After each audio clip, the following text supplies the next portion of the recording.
Summer में घाव खाता है, उसी का मान होता है, छिपी उसी वेदना में अमर बलिदान होता है। सर्जन में छेनी और हथौड़े से जो चोट खाता है, वही पाषाण मंदिर में जाकर भगवान होता है, भगवान होता है। जिंदगी में जितनी बड़ी परेशानियां होंगी, याद रखिएगा, आपको उतनी बड़ी प्रार्थना करनी होगी। जिंदगी में जितनी छिपी वेदना होगी, उस वेदना को निकालने के लिए उतना ही बड़ा पराक्रम और साहस आपको दिखाना होगा। जिंदगी बुरी होती नहीं है, परिस्थितियां बुरी होती नहीं है, हम लोग उनको बड़ा बना देते हैं। इस मन स्थिति को तुम्हें बदलना होगा। हमारी जिंदगी के 4 ऐसे रावण जो हमारी जिंदगी को बर्बादी की ओर लेके जाते हैं। यदि तुमने इन 4 रावण को दबा दिया, इन चारों रावणों का दमन कर दिया, तो याद रखना तुम्हारी सबकी जिंदगी में राम जैसी अनुभूति जरूर आएगी। वो 4 रावण कौन है? पहला रावण है असुरक्षा। असुरक्षा क्या है? असुरक्षा हर बच्चे के मन और मस्तिष्क में पहला सवाल ये होता है कि सर, मैं गिर जाऊंगा, मैं खड़ा नहीं हो पाऊंगा, मैं फेल हो जाऊंगा। कोई भी कार्य करने से पहले उसके बारे में असफलता का मानचित्रण बनाना, ये तुम्हारी जिंदगी को पराजय की ओर लेके जाता है। जिंदगी में कभी पराजय की सोच रखनी नहीं है। हमेशा याद रखना, सफलता का मानचित्रण बनाए। यदि तुम हमेशा इसी असुरक्षा के बारे में सोचते रहे, तो जिंदगी भर तुम्हारी पराजय निश्चित है। तो पहले रावण को मार डालिए, असुरक्षा को। दूसरा है अपर्याप्तता। अपर्याप्तता क्या है? हर समय कहीं ना कहीं यह समझना कि सर, मेरी ही लाइफ में ऐसा क्यों होता है?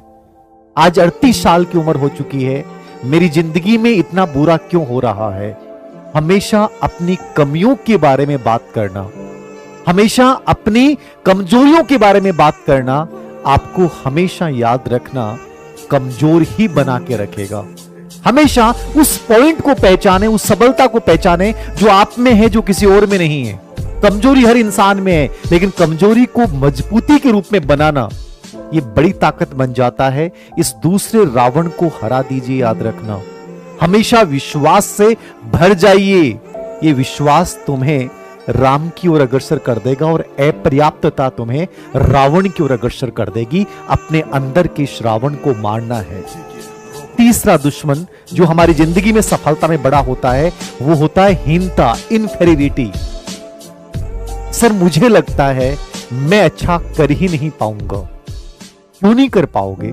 जिस आदमी के 2 हाथ 2 पैर नहीं होते हैं, जिसकी आंखें नहीं होती हैं, वो इंसान जब बेहतर कर जाते हैं, तो हम एक स्वस्थ इंसान होते हुए भी हर समय ये भाव क्यों रखते हैं कि मेरे से नहीं हो पाएगा?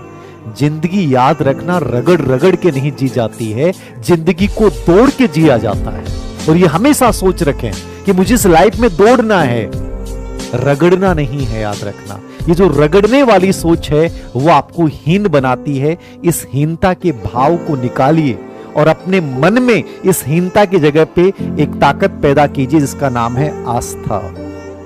ये आपके अंदर की सभी आशंकाओं को, आपके कमजोर विश्वास को, आपकी हीनता को दूर कर देगी। अपने मन को आस्था से भर दो, जिस लक्ष्य को तुम चाहते हो, जिस जीवन पथ पे तुम गुजरना चाहते हो। और चौथा रावण हमारे अंदर, चौथा दुश्मन हमारा है, वो है निराशा।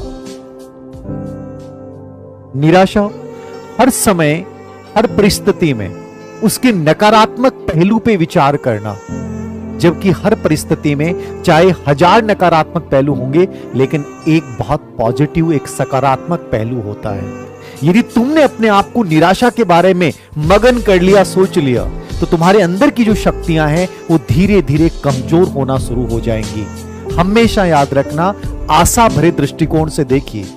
जिंदगी में बहुत संभावनाएं, उन्हीं संभावनाओं को तलाशना है। आप यदि कहीं फेल भी हुए हैं, तो वहां भी एक आशा जरूर दिखेगी। याद रखना, तुमने बहुत कुछ सीखा है, उस सीखने की ताकत को अपने अचेतन मन में आशा के दीपक के रूप में जलाइए।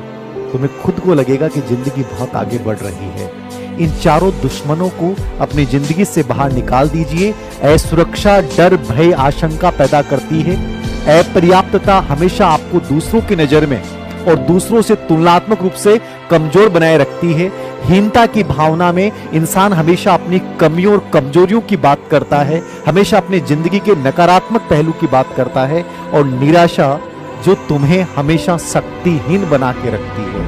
यदि इन 4 कमियों पे, इन 4 दुश्मनों को अपने मन और मस्तिष्क से निकाल दिया तो याद रखना, सफलता की कहानी जो लिखोगे वो एक ऐसी इबारत पे लिखी जाएगी जहां दुनिया केवल तुम्हारे लिए तालियां बजाएगी। याद रखना, जिनके लिए आज तक तुमने खुद ने तालियां बजाई हैं। तो ये कहानी की सफलता और असफलता इन 4 दुश्मनों को बाहर निकालने पे निर्भर करती है।